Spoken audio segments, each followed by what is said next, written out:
Hello guys, আপনারা সবাই কেমন আছেন? আশা করি আপনারা সবাই ভালো আছেন। আজকে আমি আপনাদের সাথে একটা নতুন ভিডিও শেয়ার করতে যাচ্ছি। আমাদের পাহাড়ি অঞ্চলে যা খাবার আমরা খাই, যাকে বলা হয় আমাদের শ্রেষ্ঠ প্রিয় খাবার বলা হয় শূকরের কলিজা।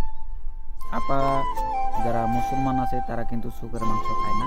যাই হোক, তাদেরকে আমরা কোনো কিছু হিংসাও করি না, কোনো কিছু করি না, কারণ তাদের ওইটা বাধা আছে, যেহেতু তারা খায় না। যেমন আমরা যারা হিন্দু তারা কিন্তু গোস্ত খায় না, গরু গোস্ত খায় না, ঠিক তেমনি তারাও এই শূকরের মাংস খায়। তাদের কাছে কিন্তু গরুর মাংস প্রিয় খাবার, প্রিয় মাংস। আমাদের কাছে শূকরের মাংস প্রিয় খাবার। তো যাই হোক গাইস, আমি আজকে শূকরের কলিজা আপনাদেরকে প্রসেসিং করে দেখাবো, কীভাবে প্রসেসিং করা হয়। দেখেন, মরিচ আর আছে এদিকে রসুন, আর এদিকে আছে প্লাস একটা পেঁয়াজ।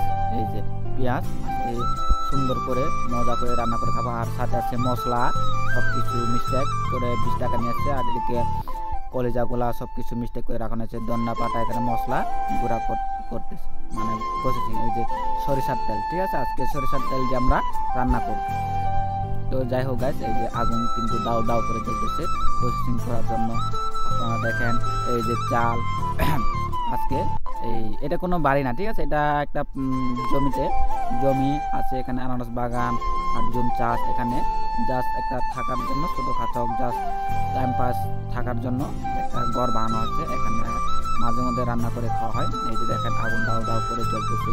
এই যে রান্না করা শুরু, এই যে পেঁয়াজ দেওয়া হয়েছে, এখানে এসে অনেক কিছু দেওয়া হয়েছে, আর নাড়া দেওয়া হচ্ছে, এখানে মশলা দেওয়া হয়েছে, সুন্দর করে প্রসেসিং করে দেওয়া হচ্ছে।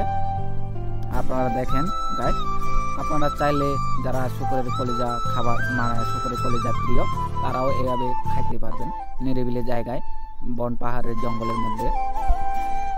তো যাই হোক, আমরা পাহাড়ের লোক, পাহাড়ের মানুষ, পাহাড়ি, আমরা এভাবে আমরা খাই। হয়তো অনেকের কাছে এটা খারাপ লাগতে পারে, এভাবে খায় না, কিন্তু আমাদের প্রিয় খাবার হলো, আমাদের প্রিয় প্রসেসিং হলো এরকম। পাহাড়ে কিছু করার নাই, পাহাড়ের কোনো এত কিছু ভালো আইটেম ভিআইপি ভাবে রান্না করা হয় না, ঠিক আছে। এই যে ধনিয়া পাতা, এদিকে আমাদের বাসা দিয়ে বলা হয় ধনিয়া পাতা, আপনারা কি বলেন? যার দেশে একটা আলাদা আঞ্চলিক ভাষা থাকে, এক এক জায়গায় এক এক রকম নাম বলা হয়। দেখেন এখানে প্রসেসিং করা হচ্ছে, পানিটা লক করে শব্দ করে দাউ দাউ করতেছে, আগুনও জ্বলতেছে। তো গাইস দেখেন, আমরা কিছুক্ষণ পর প্রসেসিং করা শেষ হবে, আমরা খাবো। সাথে থাকেন আপনারা। আপনারা চাইলে আমাদের সাথে শেয়ার করতে পারবেন, কোনটা ভালো কোনটা খারাপ সব কিছু দেখে কমেন্ট করতে পারবেন। আর আপনারা করতে পারেন এই যে শাক, সাথে মরিচ ভর্তা, এই যে সব কিছু খাবার রেডি। এখন আমি টেস্ট করে দেখবো। ভিডিওটা আপনাদের কাছে ভালো লাগলে শেয়ার করবেন এবং কি কমেন্ট করবেন।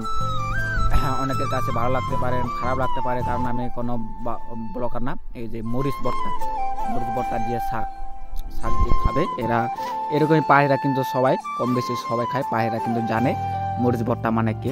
এই যে কালো বোনা করা হয়েছে আজকে এই কলিজাটা। পাহাড়িদের কাছে কিন্তু শাক আর মরিচ ভর্তা অবশ্যই থাকবে।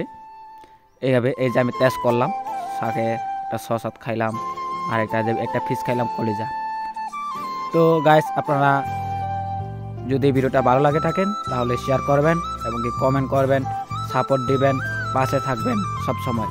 আমি সব সময় এরকমই ভিডিও পোস্ট করব আপনাদের সাথে থাকবো সব সময়, এইভাবে পোস্ট করবেন। আপনারা পাশে থাকলে আমি একদিন এগিয়ে যেতে পারবো গাইস। সবাই যখন চাইতেছে আপনারা সবাই আমাকে সাপোর্ট দিবেন, যেহেতু আমি নতুন, আমি ভিডিও তেমন কিছু ভালো করে বানাতে পারি না। তো যাই হোক, সবাইকে ধন্যবাদ ও শুভেচ্ছা, অভিনন্দন ও ভালোবাসা।